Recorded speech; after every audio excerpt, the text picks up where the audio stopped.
over to whoever, I don't actually care. Yeah. And he's going to talk about all the great sports games that are coming out for the system. And I almost flipped the table because I was like, I don't care about sports games. But anyway, so there's not that they're bad games, just don't like them. And also that dude loves the word sports. Yeah. Like it's hard. There's a YouTube video of all the times he says sports. I'll link it on our website. Yeah, it's really good. Yeah.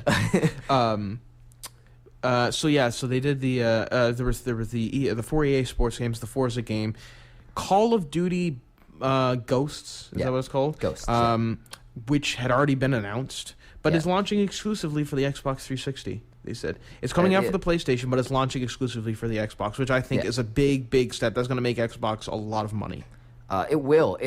I'm not sure how that happened. I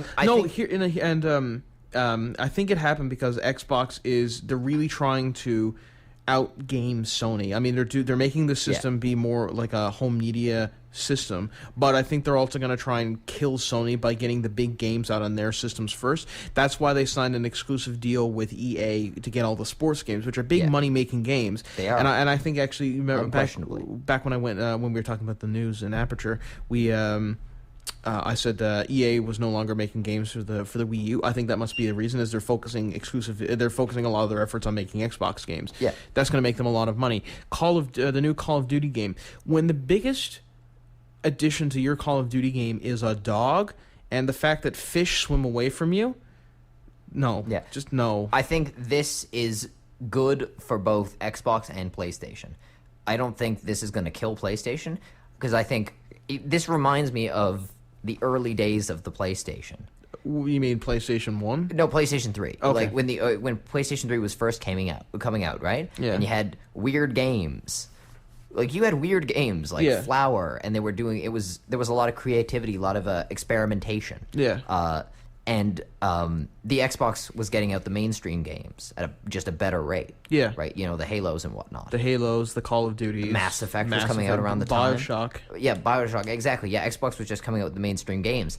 And there was nothing for PlayStation, I remember, at the beginning. But that was the time when I fell in love with PlayStation because of all the cool, weird games. Yeah. So I like this. Like, to me, this is fine. I don't mind if Xbox takes Call of Duty. That'll benefit them greatly. Yeah. Microsoft, obviously, those people are not stupid. They know how to run a business. Yeah. Sony is, I think, less capable of running a business, but I trust them to facilitate the way for great games. I think the Xbox and PlayStation have it out their niches now. I think Xbox is going to be more of like the Call of Duty, EA Sports, Madden, that kind of a gaming system, and PlayStation is going to be more of like an RPG, more unique titles and more of a gamer system, if that makes sense. I can't really describe it any other way. Well, the perfect case study is I think Resistance in comparison to Call of Duty. Yeah. Resistance takes a long time, but when they come out, they're coming out with these great technical achievements. Yeah. Right? Now, mind you, that's not to say it's better than Call of Duty. I think it is. But some people are into the new sequel every year. Yeah. I'm not. Personally, I like the cool. Yeah, Halo's the same way. Halo's the exact same way. You're totally right. Those games are all about innovation. Yeah, and it surprises me genuinely because Halo, to me, plays like a PlayStation game. Yeah, huge maps, stuff like that. Yeah. But yeah, it'll be really cool to see what they do. I agree. The fact they've ironed out the niches is perfect for all gamers involved. But here's the interesting thing. Besides the games I've mentioned, which we're not going to talk a huge lot about because Call of Duty is Call of Duty, Madden is Madden, MLB is MLB, and UFC is UFC. Presumably, though I've never played and it. Forza is Forza. Although I will say Forza is going to launch with a tremendous amount of cars at launch. It's going to be a great game. I think that's going to be one of the launch titles for the Xbox 360, which is good because I love Forza. It's a great game. Forza is awesome. There was another game mentioned. Hang on, let me find it because I can never remember the name. It's called Quantum Break, and this was the only game that was announced that nobody had ever heard of before or didn't expect to be a sequel coming out for. Yeah. And I don't know what it's about. It looks to be about a game where the girl can alter time or space or something like that, but there was no gameplay footage. I think we'll see more about games at E3. I think E3 is going to really debut lots of games because they said in this press conference that the Xbox One is going to have 15 exclusive titles or series. That's insane. The Xbox, to put it in perspective, the Xbox 360 had 3.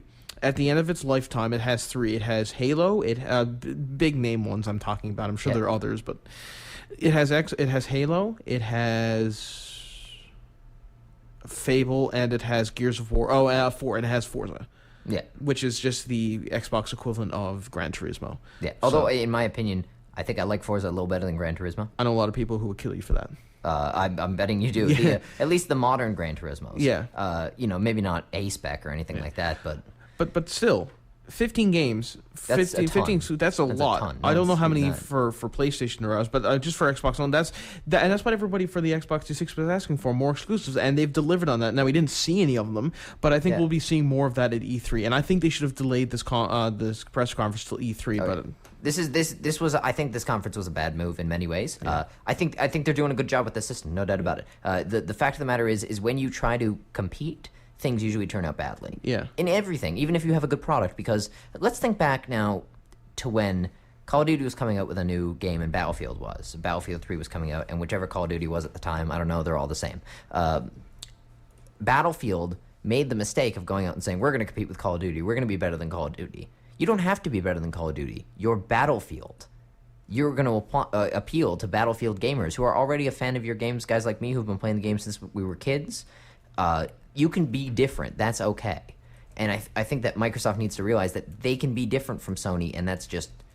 And in not a business-crushing way. You can just be different. It can just be cool. If Sony has a conference, you don't have to right away have another conference. Exactly. You can take it easy. I think so. Like the Xbox 360 jumped the PlayStation.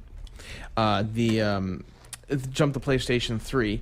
The PlayStation 4 jumped Xbox One, and I think that Xbox or Microsoft was scrambling for to get their system out first and to get it out with a big press hype. And I think what they were trying, this press hype was appealing more to a casual, not even a gamer, a casual entertainment person, because they seem to be focusing more on TV, because they said TV a lot. They said they had an exclusive partnership with several big cable companies to produce new shows. I don't know if exclusively for the Xbox One, but if so, that's a huge step. That's a big step. That's what YouTube's doing now. YouTube's doing that, and it's making them a lot of money. So if Xbox One can do that, that's going to be huge. That in itself should be a show in and of itself. Is consoles having their own TV shows, and there's one big one that they mentioned that I'm so excited for. Halo, directed by Steven freaking Spielberg. That was a lot of Steven directors. Yeah. To be fair, I was like Steven, but it's not going to be. For some reason, I kept jumping to Steve Jobs. I'm like, no, he's dead. No, he did Apple. No, he's not doing this. Oh, he doesn't direct movies. A Halo TV show that in and of itself is huge, but directed by Steven Spielberg. That's big, especially if you're a Spielberg guy. Yeah, I know Adam's a Spielberg guy. I'm not, but that's cool. He's good. Yeah, no, just one to get him doing a TV show. That's huge. To get him doing a Halo TV show, and which I don't know if it's an exclusive for the Xbox One, but you'll definitely be able to see it on the Xbox One. That's huge. And I promise it'll be better than when James Cameron did a TV show. He did a TV show? Oh, it was terrible. He created a TV show called Dark Angel. One of the worst scripts I've ever seen. I remember that. And I've seen many episodes of it, and it was terrible screenplay. But we're going to have to take a quick break now. Okay. So we're going to come back, and we're going to talk more about... I don't know. I was trying to remember something, but I don't remember what it is now. Probably more about the all the TV stuff and all the home entertainment stuff. All the stuff. multimedia stuff where because there really wasn't any games games are going. Yeah, well, exactly. So stay tuned for these messages.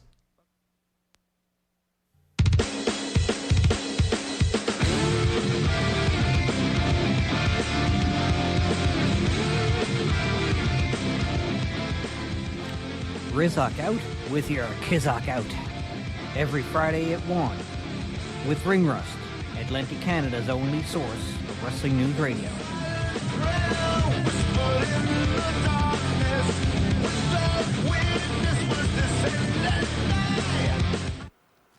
Move your bottom a little. Like this? Perfect. Oh boy, I'll tell you, this is the first time for me, which, may sound funny to you being 50 and doing it for the first time because, I guess you do this all the time. I'm not judging. I think you're doing a great job here. I mean, it's not even hurting, which I would say is a good thing. I mean, wouldn't you say it's a good thing? Because I definitely would say. Okay, you can get dressed now. You're done. Really? But I'm not done being nervous yet.